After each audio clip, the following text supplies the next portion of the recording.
तलबा व तालिबात Farooq foundation online school के ज़रिए यकसा निसाब के मुताबिक तालीम हासिल करें।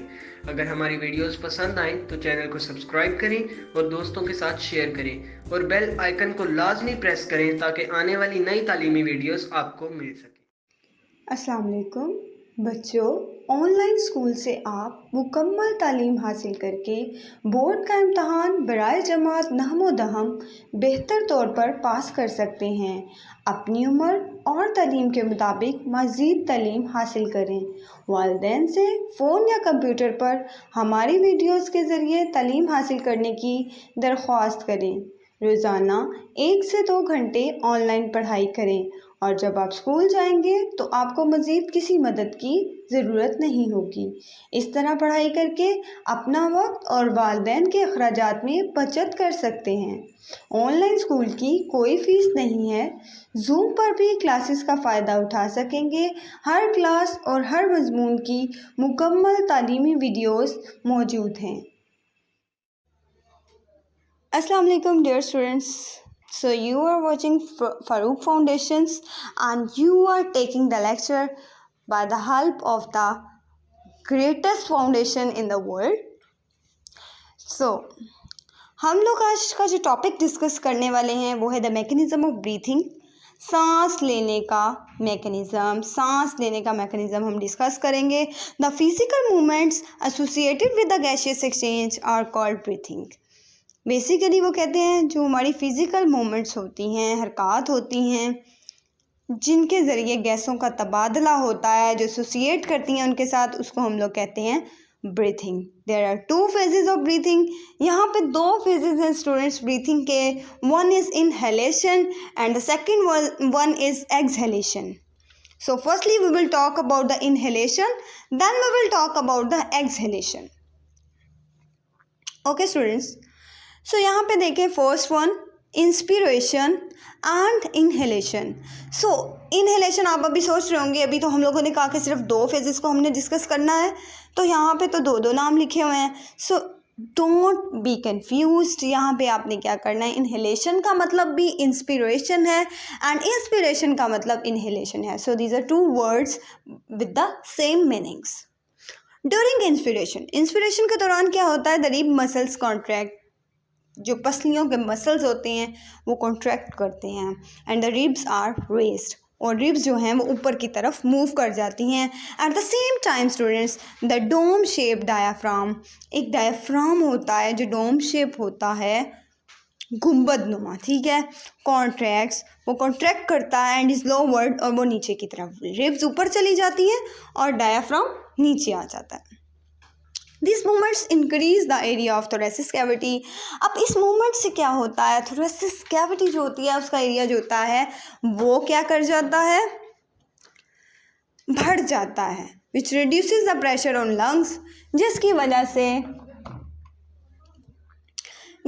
से क्या हो जाता है, लंग्स पे जो प्रेशर है वो कम हो जाता है। As a result the lungs expand, जिसकी वजह से लंग्स जो हैं वो खुल जाते हैं, एक्सपैंड कर जाते हैं and air pressure within them also increases, और हवा का जो दबाव होता है इन पर वो भी क्या कर जाता है, कम हो जाता है। द एयर फ्रॉम आउटसाइड, बाहर की जो हवा होती है, rushes into the lungs, rush करती है लंग्स में to equalize the pressure on both side, ताकि दोनों तरफ हवा का दबाव जो है वो सेम हो जाए, उसमें कोई भी कमी ना रहे, मतलब जितना दूसरी तरफ है उतना ही इस तरफ भी रहे। So this we called this mechanism of breathing is known as inspiration, or as well as you can say it's inhalation. So now we will talk about the expiration or exhalation. So these are also the 2 words with the same meanings. These are actually the mechanism's name.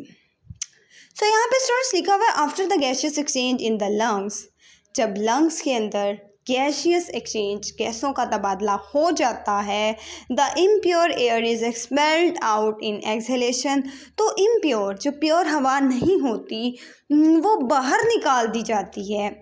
Exhale करना बाहर निकालना, inhale करना अंदर लेके जाना। तो यहाँ पे एक्सहेलेशन हो रही है, मतलब बाहर निकलना है इम्प्योर एयर ने, ठीक है।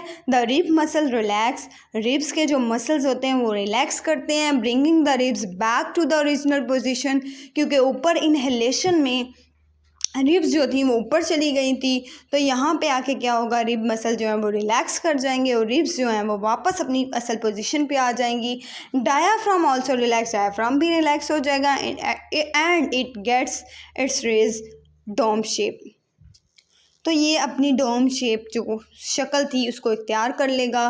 This reduces the space in the chest cavity, जिसकी वजह से चेस्ट कैविटी में जो खुला है वो कम हो जाएगा and increase the pressure on lungs, और लंग्स के ऊपर जो प्रेशर है वो ज़्यादा हो जाएगा। द लंग्स कॉन्ट्रैक्ट करेंगे and the air is expelled out of them, और हवा जो है वो बाहर निकालती जाएगी। So this phenomena is known as expiration और एक्सहेलेशन। स्टूडेंट्स, होपफुली कि आपको ये मैकेनिज्म समझ आ गए होंगे and this is very much important because ये पेपर में आ जाता है what is the mechanism of breathing, और it can come with the question differentiate between inhalation and exhalation, or anyone can ask define exhalation or define exhalation, or it can come in a different way that what do you know about inspiration and expiration।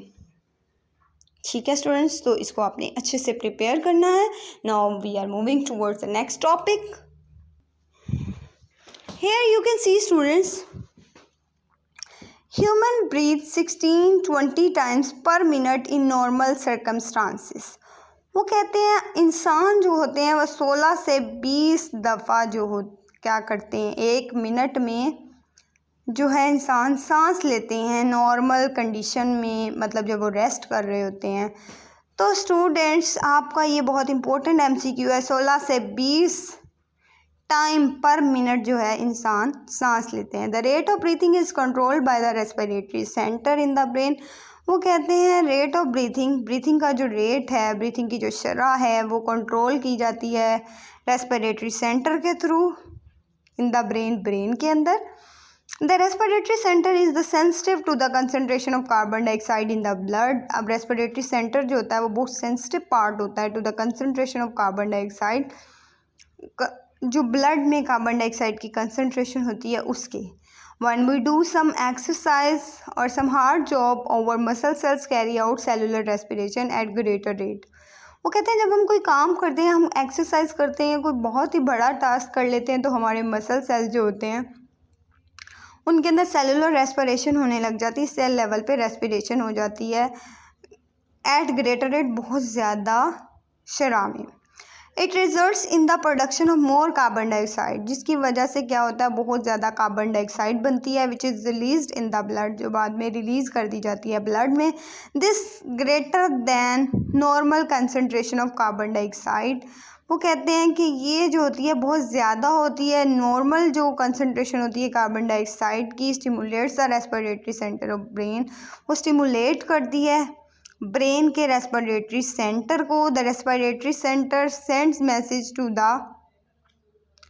Rib muscles. अब respiratory centre क्या करता है कि वो ribs के जो पसलियों के muscles हैं उनको मैसेज सेंड करता है डायाफ्राम टू इंक्रीज, और डायाफ्राम को करता है ताकि वो बढ़ जाए, the rate of breath to increase the rate of breathing, ताकि ब्रीथिंग जो सांस लेने की शरह है वो इंक्रीज़ कर जाए। So that the excess carbon dioxide present in the blood can be removed out of the body. इसका पर्पस ये है स्टूडेंट्स के कार्बन डाइऑक्साइड जो बहुत ज़्यादा अमाउंट में प्रेजेंट है वो क्या करे, एक्सेस अमाउंट वाली वो बॉडी से रिमूव हो जाए। ड्यूरिंग एक्सरसाइज और अदर हार्ड फिजिकल वर्क्स, अब एक्सरसाइज के वक्त और या फिर कोई भी आपने कोई भी हार्ड काम किया है, सख्त काम किया है, द ब्रीथिंग रेट में इंक्रीज, तो ब्रीथिंग रेट जो होता है वो बढ़ जाता है up to 30 to 40 times per minute. Normal हालात में रेस्ट में जब आप होते हैं 60 से 20 मिनट होता है, और जब आप कोई हार्ड फिजिकल वर्क करते हैं तो आपका 30 से 40 टाइम पर मिनट होता है। तो उसको आप लोगों ने बहुत अच्छे से याद करना है students, because this is the MCQ question के फिज़िकल हार्ड एक्सरसाइज के दौरान जो नॉर्मली हमारा ब्रीथिंग रेट है वो कितना होता है, 30 से 40 मिनट्स पर मिनट, 30 से 40 टाइम पर minute, and on breast it is 16 to 20 time पर minute. Okay students, so here is the page number 8. Here you can see the figure 10.5 and figure 10.6. तो यहाँ पे स्टेप्स ऑफ इनहेलेशन है और steps of exhalation है। तो steps of inhalation में क्या होता है, एयर जो है वो अंदर जाती है। इनहेल में इनहेल करना, हवा को अंदर ले जाना। इनहेल के अंदर एयर अंदर जाती है, रिब्स आर रेज्ड और पसलियाँ ऊपर आ जाती हैं। डायाफ्राम मूव्स डाउन और डायाफ्राम नीचे की तरफ आ जाता है। इस चीज़ से आपको बिल्कुल क्लियर हो गया इनहेलेशन का, एयर अंदर की तरफ जाती है, रिब्स ऊंची हो जाती हैं, डायाफ्राम नीचे आ जाता है। If you talk about figure 10.6 steps of exhalation, तो यहाँ पे आप देखें एयर मूव्स आउट, एयर बाहर की तरफ जाएगी, रिब्स नीचे आ जाएंगी, डायाफ्राम मूव्स अप और डायाफ्राम ऊपर की तरफ चला जाएगा। So this we called exhalation. So simply आपने अगर कॉन्सेप्ट याद रखना हो तो आपने इस कॉन्सेप्ट को याद रखना है कि जब एयर आएगी तो रिब्स ऊपर चली जाएंगी और डायाफ्राम नीचे आ जाएगा, और जब एयर वापस जाएगी तो रिब्स नीचे आ जाएंगी और डायाफ्राम जो है वो ऊपर की तरफ चला जाएगा। ठीक है students, next is table 10.1 comparison between the inspired and expired air. वो कहते हैं कि हम लोग कंपैरिजन करते हैं इंस्पायर्ड और एक्सपायर्ड एयर का। इंस्पायर्ड कौन सा, इनहेलेशन वाली एयर का, और एक्सपायर्ड एक्सहेलेशन वाली एयर का। तो फीचर कौन कौन से, अमाउंट ऑफ ऑक्सीजन कितनी होगी इंस्पायर्ड एयर में, एक्सपायर्ड एयर में। तो इंस्पायर्ड में 21% है, ये MCQ पॉइंट ऑफ व्यू से बहुत इंपॉर्टेंट है। एक्सपायर्ड में 16% है। अमाउंट ऑफ कार्बन डाइऑक्साइड 0.04% है और एक्सपायर्ड एयर में 4% है। अमाउंट ऑफ नाइट्रोजन 79% जो इंस्पायर्ड एयर में है और 79% ही एक्सपायर्ड में है। Amount of water vapours variable है, मतलब चेंज हो सकता है, और एक्सपायर्ड एयर में सैचुरेटेड है। Amount of dust particles variable है इंस्पायर्ड एयर में और इंस्पायर्ड एयर में, और एक्स में क्या है, एक्सपायर्ड एयर में ऑलमोस्ट नन, बिल्कुल ही नहीं है, ना होने के बराबर है। टेम्परेचर जो होता है वो इंस्पायर्ड एयर में वेरिएबल होता है, एक्सपायर्ड एयर में almost equal to body temperature, expired air में बॉडी टेम्परेचर के बिल्कुल बराबर होता है। Okay students, so here is the model to show action of diaphragm. वो यहाँ पे कह रहे हैं कि ऑपरेटर से एक बेल जार ले लें, वाई शेप ग्लास ट्यूब ले लें, 2 बेलून्स ले लें, रबर शीट ले लें। प्रोसीजर क्या है, टेक अ बेल जार, एक बेल जार ले लें। इसको करने की ज़रूरत नहीं है, but I am just telling you people कि ये ब्लू ब्लॉक में जितनी भी चीज़ें एक्टिविटीज़ आएंगी, ये एक्टिविटीज़ हैं, अगर तो आपको इजी लगे सो यू कैन डू, अगर आपको मुश्किल लगे तो इनको आपको याद करने की ज़रूरत नहीं है, बट फिर भी आपके पास इंफॉर्मेशन होनी चाहिए। So I am telling you each and everything of this biology book. Take a bell jar, एक बेल जार लेना है। Fix a Y shape glass tube towards its rounded end. अब आपने क्या करना है, वाई शेप ग्लास ट्यूब लेनी है टूवर्ड्स इस राउंडेड एंड के पास, as shown in the figure, जैसा कि यहाँ पे दिखाया गया है। ठीक है, इस फिगर में आप लोग देख लें। सो नेक्स्ट क्या होगा, the tie a balloon on the open ends of 2 branches of glass tube. अब आपने क्या करना है, बेलून को टाई कर देना है ओपन एंड्स पे, दोनों ब्रांचेस की ग्लास ट्यूब के, as you can see hair.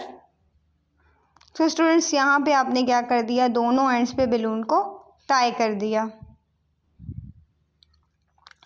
Tie a thin rubber sheet, अब आपने एक थिन रबर शीट जो है उसको टाई करना है on the open end of the jar के ओपन एंड पे। ठीक है, the cavity of the bell jar acts as the thoracic cavity. अब बेल जार की जो कैविटी है वो थोरेसिस कैविटी की तरह वो जो है एक्ट करेगी। Y shape tube as the trachea, Y shape जो ट्यूब है वो ट्रेकिया की तरह काम करेगी। That branches into bronchi. The rubber sheet act as diaphragm, rubber sheet जो है डायाफ्राम के तौर पे एक्ट करेगी। And the balloon act as the lungs, और जो गुब्बारे हैं वो लंग्स की तरह बिहेव करेंगे। टू डिमॉन्स्ट्रेट इंस्पिरेशन, अब इंस्पिरेशन को देखने के लिए pull the rubber sheet down, rubber sheet को जब आप नीचे खींचेंगे द बेलून गेट इन्फ्लेटेड, तो बेलून जो है इन्फ्लेटेड हो जाएंगे। The shows how the lungs are filled with the air. अब आप देख सकते हैं किस तरह से जो फेफड़े होते हैं वो हवा से फिल हो जाते हैं when the diaphragm moves down, जब डायाफ्राम नीचे की तरफ आता है। टू डिमॉन्स्ट्रेट एक्सपिरेशन एक्सपिरेशन को देखने के लिए the rubber sheet is allowed to go back.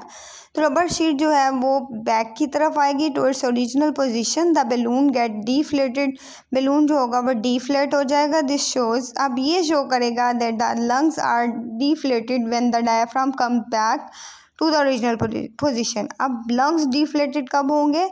जब डायाफ्राम जो है वो बैक पोजीशन, ओरिजिनल पोजीशन पे comes back to its original position पे वापस आ जाए। So students, here is the diagram, the model of the action of diaphragm. यहाँ पे आप देख सकते हैं कि वायर ट्यूब है, बैलून्स हैं, रबर शीट है और उसके बाद वॉल्यूम डिक्रीज़ है, प्रेशर इंक्रीज़ है। अब यहाँ पे देखें साइड वाले में आप देख सकते हैं वायर ट्यूब है, बैलून है, रबर शीट है। तो model of action of diaphragm, यहाँ पे क्या होगा, वॉल्यूम इंक्रीज़ करेगा और प्रेशर जो है वो डिक्रीज़ कर जाएगा। So here is the practical work students. तो इसको इतना फोकस करने की ज़रूरत नहीं है, but I will tell you about this. Investigate the breathing rate at rest and after exercise. वो कहते हैं कि आपने इन्वेस्टिगेट करना है कि ब्रीथिंग रेट जो सांस लेने की शरह है वो रेस्ट पोजीशन पे कितनी है और एक्सरसाइज के बाद कितनी है। The activity involve students exerting themselves in light exercise. वो स्टूडेंट्स को लाइट एक्सरसाइज में इन्वॉल्व कर दें and monitoring their breathing rate for a period afterwards. उसके बाद उनका जो है वो क्या करें, सांस की शरह को काउंट किया जाए। Problem, what is effect of exercise on the breathing rate. अब देखना ये है कि क्या अफेक्ट हुआ है ब्रीथिंग रेट पे, ब्रीथिंग की शरह पे एक्सरसाइज का क्या अफेक्ट हुआ है। अपरेटस रिक्वायर्ड, अपरेटस जो इसमें चाहिए वो कौन सा, रिस्ट वॉच या स्टॉप वॉच, ताकि हम टाइम को मेंटेन कर सकें। बैकग्राउंड इंफॉर्मेशन देखनी है तो आप लोग देख लें students. The autonomic nervous system is specialised for controlling over automatic responses.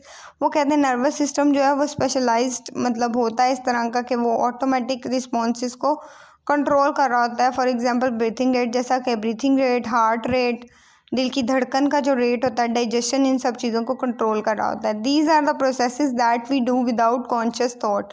ये ऐसे प्रोसेसेस हैं जो हम बगैर सोचे समझे करते हैं क्योंकि खुद ही होते हैं। ठीक है। The respiratory centre in the brain is sensitive. Respiratory centre जो है ब्रेन में वो क्या होता है, बहुत सेंसिटिव होता है, हसास हिस्सा होता है। To blood carbon dioxide concentration, to the blood carbon dioxide, blood में कार्बन डाइऑक्साइड कंसनट्रेशन के। व्हेन वी डू एक्सरसाइज, जब हम एक्सरसाइज करते हैं और मसल सेल इंक्रीज, तो हमारे मसल सेल जो होते हैं बढ़ जाते हैं। The rate of cellular respiration increase the rate of cellular respiration, तो मसल सेल क्या करते हैं, सेलुलर रेस्पिरेशन के रेट को बढ़ा देते हैं। So that the concentration of carbon dioxide increases in blood, ताकि कार्बन डाइऑक्साइड की कंसनट्रेशन जो है वो ब्लड में ज़्यादा हो जाए। To remove excess of carbon dioxide and to get more oxygen, वो कहते हैं कार्बन डाइऑक्साइड को बाहर निकालने के लिए और ज़्यादा ऑक्सीजन हासिल करने के लिए respiratory centre send message into respiratory system. Respiratory centre क्या करता है, रेस्पिरेटरी सिस्टम को मैसेज भेजता है to increase the breathing rate, ताकि सांस का जो है वो ब्रीथिंग रेट, ब्रीथिंग सांस लेने की शरह को बढ़ाया जा सके। तो स्टूडेंट्स प्रोसीजर क्या होगा इसका, safety supervision of activity by teacher, teacher जो हैं वो सुपरविजन करेंगे। We ensure that the activities does not become competitive, वो ये देखेंगे कि कॉम्पिटिटिव ना बन जाए, मतलब आपस में स्टूडेंट्स मुकाबला ना करने लग जाए। The activity should be appropriate to footwear and clothing worn by students. For example, walking briskly up down stairs or steps up onto a low bench in the lab. Students will identify physical health problems. Students देखेंगे कि कौन कौन सी physical health problems हैं। Should not be involved, ऐसे बच्चों को involve ना किया जाए जिनकी health issues हैं। Asthmatics may be able to take part if they use their inhalers prior to starting the exercise. ऐसे लोग जिनको अस्थमा है वो पार्टिसिपेट नहीं करें, अगर उन्होंने पार्टिसिपेट करना है तो they should have the inhaler, उनके पास इन्हेलर होना चाहिए। Prior to starting the exercise, exercise को स्टार्ट करने से पहले उनके पास इन्हेलर होना चाहिए। The activity will performed in groups, activity perform होगी ग्रुप में, ईच कंसिस्टिंग ऑफ 3 स्टूडेंट्स, हर एक क्या करेगी, 3 स्टूडेंट्स पे कंसिस्ट करेगी। Each group will note down the reading in the form of table, हर ग्रुप जो है वो रीडिंग को क्या करेगा, राइट करेगा टेबल की सूरत में। Each group will take the breathing rate, हर ग्रुप का ब्रीथिंग रेट देखा जाएगा एट रेस्ट, कि वो जब रेस्ट कर रहे हैं तो उसका ब्रीथिंग रेट कितना है, of its member will get the average. The group member will do some light exercise, group member जो हैं वो थोड़ी सी कम एक्सरसाइज करेंगे। एग्जाम्पल रनिंग फॉर 5 मिनट्स, जो सिर्फ 5 मिनट दौड़े हैं उनका ऑब्जर्व किया जाएगा। The group will take the breathing rate of its member after exercise and will get the average. और ऐसा ग्रुप जिनका ब्रीथिंग रेट जो है आफ्टर एक्सरसाइज कितना है, उनका एवरेज निकालेंगे हम लोग। Students, on page number 10 you can see the fourth point, the members will do more hard exercise running for 5 minutes। अब कुछ मेंबर्स ऐसा करेंगे कि 10 मिनट के लिए दौड़ेंगे। The group will take the breathing rate of its members after hard exercise and will get the average. अब इन स्टूडेंट्स की भी क्या निकलेगी, एवरेज निकलेगी कि उन्होंने कितना जो है वो दौड़ लगाई। एवेल्यूएशन क्या करनी है आपने, what was the average breathing rate at rest, आपने देखना है रेस्ट पे ब्रीथिंग रेट कितना था। What was the average breathing rate after light exercise के बाद कितना था। After which exercise the breathing rate showed more increase, कौन सी एक्सरसाइज के बाद ब्रीथिंग रेट जो है बहुत ज़्यादा बढ़ गया। Why did the breathing rate increases during exercise, क्यों ब्रीथिंग रेट जो है इंक्रीज कर गया ड्यूरिंग एक्सरसाइज के दौरान। ये सब बातें आप लोगों ने एवेलुएट करनी है, ठीक है स्टूडेंट्स। तो यहाँ पे देखें प्रैक्टिकल वर्क नेक्स्ट वाला है, find out how much air a person can take into his her lungs के अंदर कितनी हवा जो है वो एक पर्सन लेके जा सकता है। ऑपरेटर्स रिक्वायर्ड क्या क्या है, वाटर टब, एक पानी का टब, प्लास्टिक बोतल 5 litres, rubber tube 0.5 metre long, plastic cover, एक प्लास्टिक कवर चाहिए। Background information, lungs have a limited capacity for taking and keeping air inside them, lungs के पास बहुत छोटी सी कैपेसिटी होती है कि वो हवा को अपने अंदर रख सकें और या लेके जा सकें। प्रोसीजर क्या है, टेक अ 5 लीटर प्लास्टिक बोतल, 5 लीटर प्लास्टिक बोतल लें and graduated with it externally with 100 ml distance, हम उसको ग्रेजुएट करें इट एक्सटर्नली बाहर की तरफ से 100 ml डिस्टेंस पे। फिल द बोतल विद वाटर, अब उस बोतल को पानी से कवर करें एंड कवर इट, उसको कवर कर दें। Fill 1/3 portion of the water tub, अब 1/3 जो पोर्शन है वो पानी का भर लें टब में। एंड इन्वर्ट द प्लास्टिक बोतल इन द टब इन सच अ वे, अब प्लास्टिक बोतल को टब में इस तरह से रखें that the mouth of the बोतल इज डिप्ड इन वाटर, ताकि जो पानी की तरफ है ना बोतल का मुंह डिप हो जाए, अंदर चला जाए।